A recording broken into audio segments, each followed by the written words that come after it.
Uh, I now want to meet you at the log cabin for a quick early morning walk through camp. So out of your pajamas and into your togs, put on those chacos and let's go. We're going to start out at the log cabin and go south along the bulkhead. The sun isn't quite up yet, but I know a lot of you have experienced early mornings at Robbinswold. Got to put our mattresses away first thing, maybe even before the sun comes up, because when it does, it's hard to sleep on the bulkhead.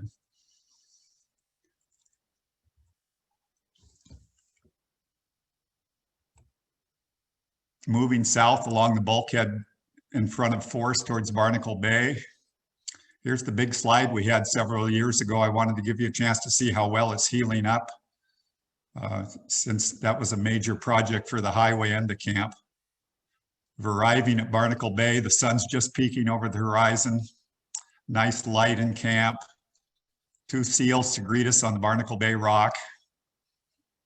That doesn't happen too often when kids are there, unfortunately. And then we're going to go up into the cabins at Barnacle Bay. I think the cabin in the end there might be the staff cabin generally. Here's what it looks like early in the morning when you're trying to sleep after staying up late at night.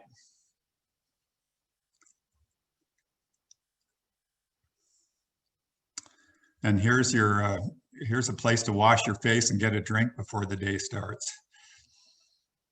Moving back along the bulkhead, we're going to go by several waterfalls I'm sure you're familiar with. The maidenhair ferns are just unfurling this last couple of weeks. There's a couple of really nice red flowering currants below the slide that were planted by volunteers during a work weekend many years ago. And they're in full bloom at the moment.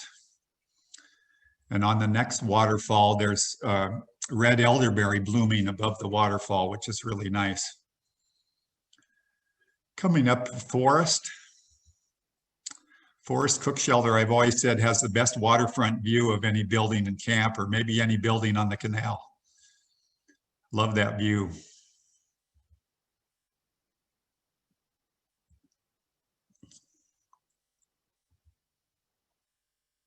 If anybody has to stop, we don't have time.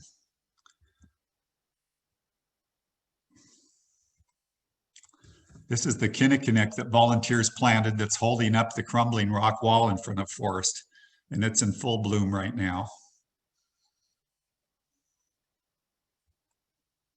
Moving on to Glade. I know many of you have stayed in Glade. Many of you wished you could stay in Glade.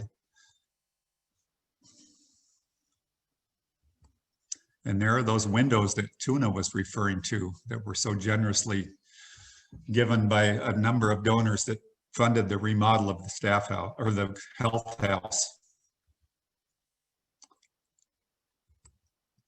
Now we're cruising through the lodge. The lighting in the lodge is always gorgeous in the early morning with it coming through the skylights, or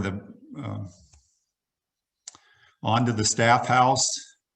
The staff house remodel, which I'm sure many of you can remember, was donated by Kathy Husband, who was a staff person and bequested this money to Robbinswold.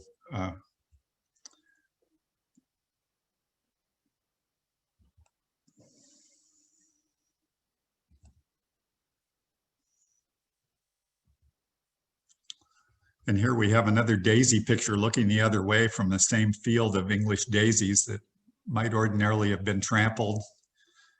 A lot of high bush Oregon grape has its yellow blossoms coming out about now. Moving on to the Grove unit, we'll walk up into Grove. Have to go by the all camp fire circle. Usually that's an evening visit, but probably brings back some memories for you when it's full. Little yellow violets are blooming all over. The Grove staff cabin.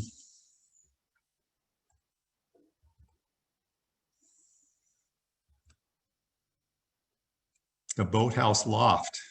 I know some of you waterfront people have spent a lot of time in that place. And the boathouse, I thought you might be interested to see how the boathouse gets used in the off season. We have all that space in there and we're able to move some of the appliances in there to keep them in better condition through the winter.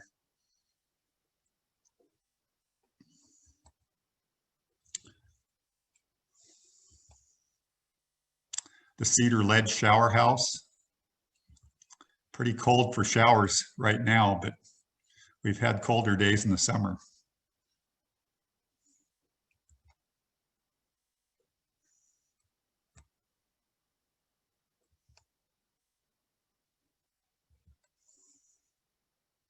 This is part of a new grate system, a grate system that we've used to improve the drainage in quite a few of the units. One of the jobs last weekend was for people to take the covers off of those drains and clean them out.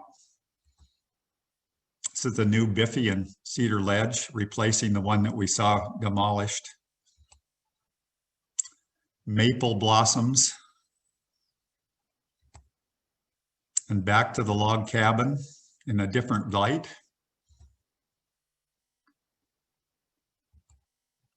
Many of you have seen this sign many times, I'm sure. Sleep out mattresses are stored here in the summer, and this is the area that people spend the night on the bulkhead.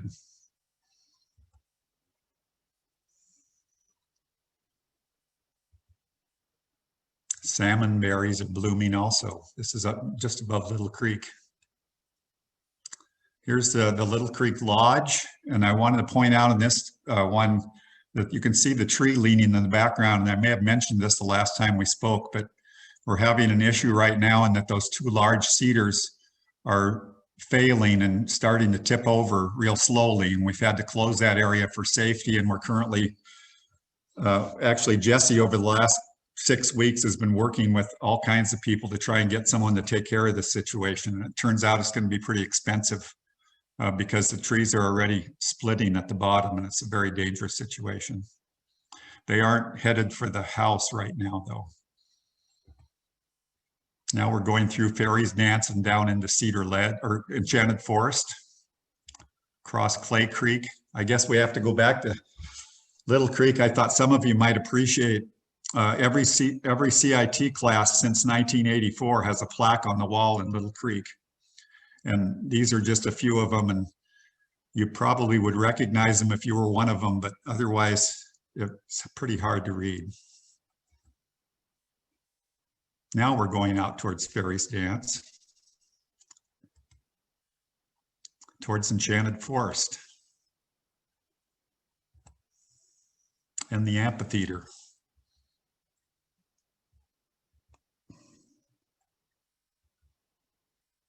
Another nice water view.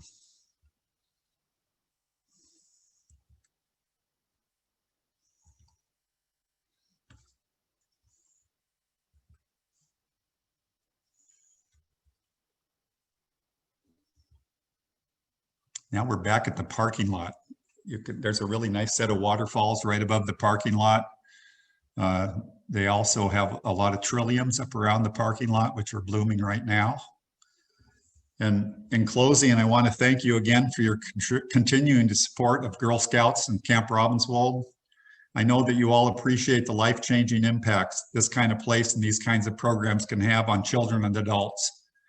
Your contributions are helping the council bridge this current difficult financial situation to a time when all of these potentials can be realized again by future generations.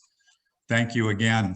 And now I'm going to turn it back over to Megan, and she's going to tell us an update on the property assessments.